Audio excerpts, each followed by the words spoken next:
시청자 여러분 안녕하십니까. 11월 4일 시사정담 시작하겠습니다. 윤영걸 전 매경닷컴 대표님 나오셨습니다. 안녕하세요. 네, 안녕하세요. 윤 대표님. 정말 여건이 폭풍 전야의 그런 모습인 것 같습니다.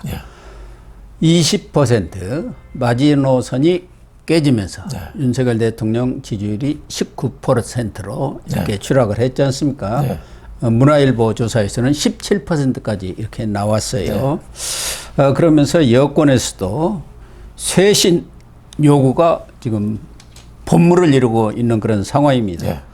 우선 한동훈 대표가 지난달 31일 민주당이 윤석열 대통령과 명태균 씨와의 통화 녹음 이 녹취록을 공개를 했지 않습니까? 그 이후 한 4, 5일 동안 침묵을 지켜왔는데 오늘 최고위원 회의에서 말을 쏟아낸 것 같습니다. 나름대로 주말을 거치면서 중진들 의견도 듣고 그래가지고 취합을 해서 용산측한테 제시를 했는데 어떤 내용들입니까? 뭐 예측이 가능한 얘기죠. 한동훈 대표가 이번에는 상당히 어떻게 보면은 저 뜸도 들이고 굉장히 신중한 자세였어요. 그렇습니다. 바로바로 옛날에는 뭐 치고받고 바로바로 탁구 치듯이 치고받고 했는데 지금 한 4, 5일 정도 뜸을 들였다가 이 대통령실 쪽에서 의견 타진도 하고 원로, 중진, 시도지사 여러분들 얘기를 들어서 거기에서 수렴한 거를 이번에 꺼냈다. 이렇게 볼 수 있겠습니다. 아주 새로운 얘기는 아니고요. 그러니까 윤석열 대통령이 그동안에 뭐 명태균이라든지 김건희 여사 백이라든지 여러 가지 문제 이 시작 아니겠습니까? 그러니까 윤 대통령이 여기에 대해서 사과를 해야 된다. 뭐 진상을 소상히 밝히고 사과해야 된다. 그리고 이 사태를 불러온 참모진들, 대통령실 참모진하고 개각, 쇄신 개각. 그러니까 대통령실 참모진도 좀 많이 바꾸고 쇄신하는 모습을 개각을 통해서 좀 보여줘야 된다.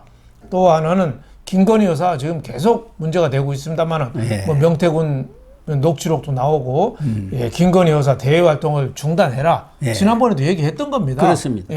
그리고 또 얘기했듯이 특별감찰관 계속 지금도 대통령실을 받아들이지 않고 있잖아요. 미적거리고 있죠. 미적거리고 있죠. 지금 의원총회도 뭐 곧 연다는데 아직 뭐 날짜는 픽스가 안 됐는데 이거를 국회에서 이렇게까지 얘기 나올 정도까지 지금 미적거리고 있거든요. 그러니까 기존에 얘기 나왔던 거를 뭐 한 번 더 확인하는.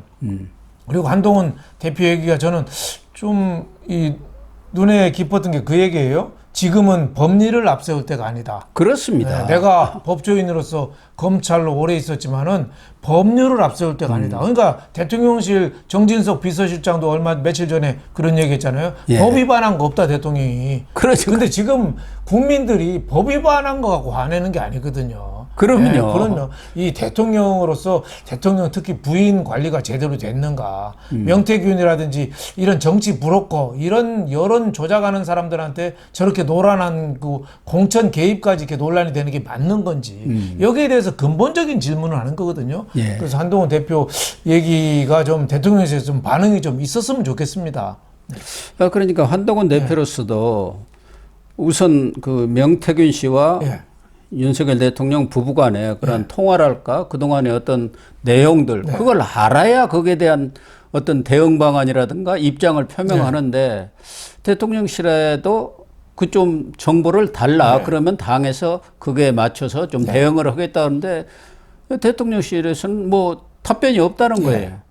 또 하나는 한동훈 대표가 어떤 방안을 내기보다는 먼저 용산 측에서 대통령실에서 그런 문제에 대해서 입장을 표명을 하고 대응책을 내놓는 것이 순서상 맞는 일 아니겠습니까? 그런 차원에서 좀 침묵을 지키면서 우선 또 검사 출신이다 보니까 사실관계 파악이 중요한 거 아닙니까? 뭘 알아야 면장을 한다고 모르고 할 수는 없는 거 아닙니까?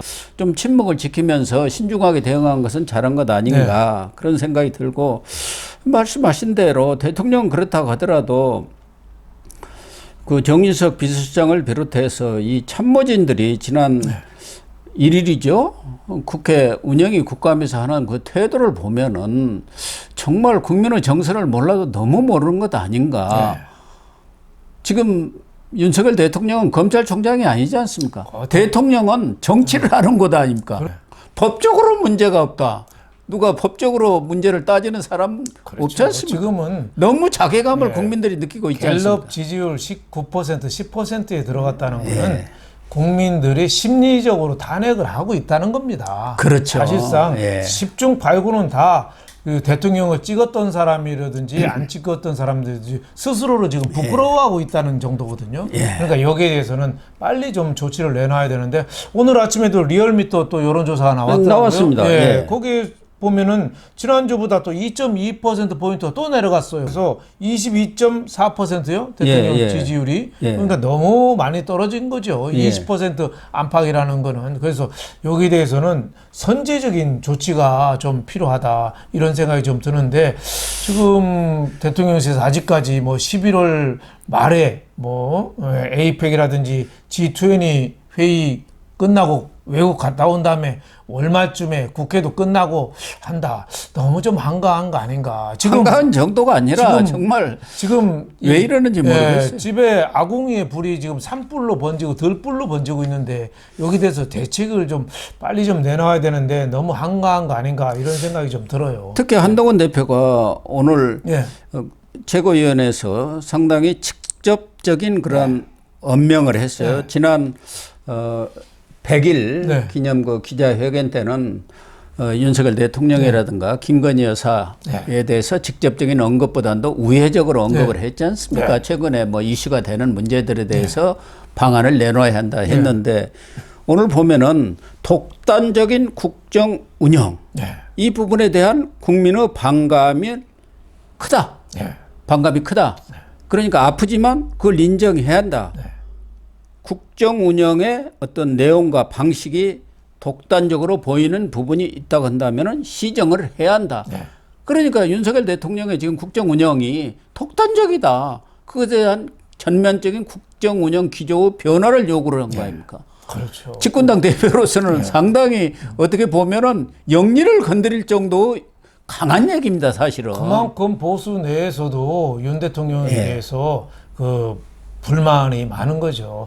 아니 공자도 논어에 그런 얘기했잖아요. 정치의 핵심은 지도자 제 자신부터 올바로 서는 거다. 제 자신부터 올바로 서는 거다. 자기 관리가 최고 우선이라고 그랬는데 지금 김건희 여사 문제 때문에 많은 국민들이 오늘 아침 중앙일보에 나왔어요. 거의 뭐 대부분이 그 잘한 일이 없다고 하는데 왜 그러냐 물어보니까 대부분이 김건희 여사 대답을 해요. 잘한 일 없다가 중앙일보가 지난달 31일부터 11월 1일까지 갤럽에 의뢰해서 조사한 거 보면은 잘한 일 없다 74%. 74%라고 하면은 실제로 얘기예요. 대부분이 아니라 그렇죠. 다합니다, 사실은. 그리고 그 잘못한 일에 김건희 여사가 19%, 가족 주변 비리 2%, 21%. 뭐 다른 것도 쭉 있습니다만은 대부분이 김건희 여사 문제다 이런 얘기 아닙니까? 그렇죠. 그래서 제일 걱정스러운 일이 뭐냐면은 지금 뭐 윤 대통령을 이 자리에서 이제 비난하는 것도 지쳤습니다. 근데 제일 걱정스러운 게 뭐냐? 보수 대분열이에요. 보수 대분열. 그러다 보면 자중질환이 일어나는 거죠. 지금 여론조사 나온 거 보니까 TK 지역에서 윤석열 대통령 지지율이 13%포인트가 빠질 때 그 여당은 9%포인트가 오히려 올랐어요.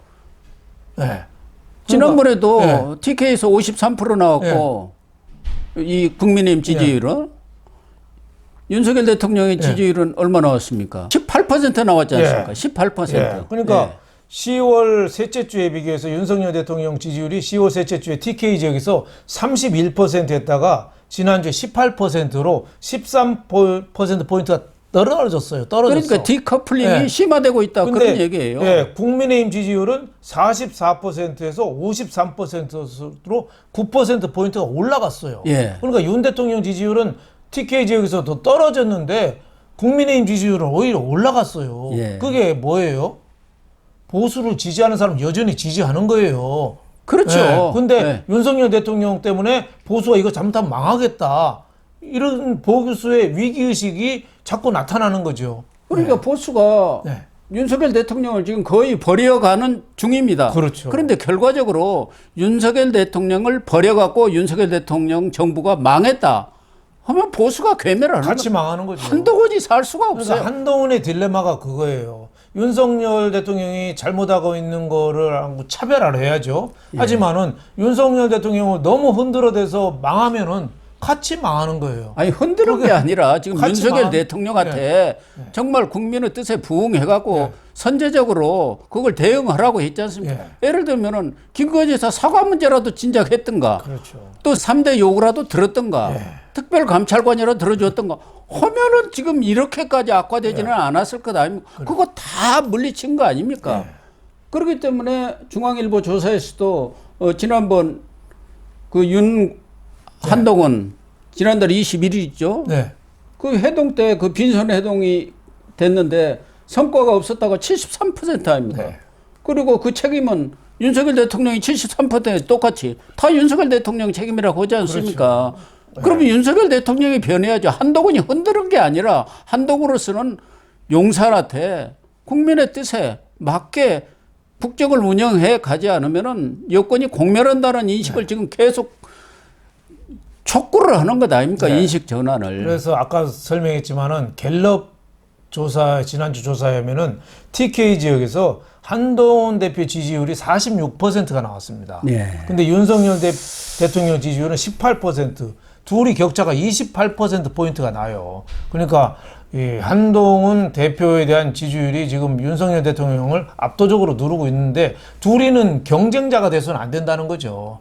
서로 상호 보완하고 한 배를 타고 같이 가야 되는 사이이기 때문에 한동훈 대표가 그것도 어떻게 보면 딜레마는 딜레마예요. 윤 대통령하고 차별화는 하되 흔드는 모습을 보여줘서는 안 된다는 거죠. 그래서 어차피 손을 잡고 가야 되는데 또 차별화를 같이 가면은 손잡고 가면은 한동훈 대표 지지율도 또 떨어집니다. 국민들. 그러니까 차별화와 그 같이 가는 그 딜레마, 거기서 어떻게 보면 공존의 묘미를 찾는 게 지금 한동훈 대표가 제일 어려운 과제가 아닌가 이런 생각이 듭니다.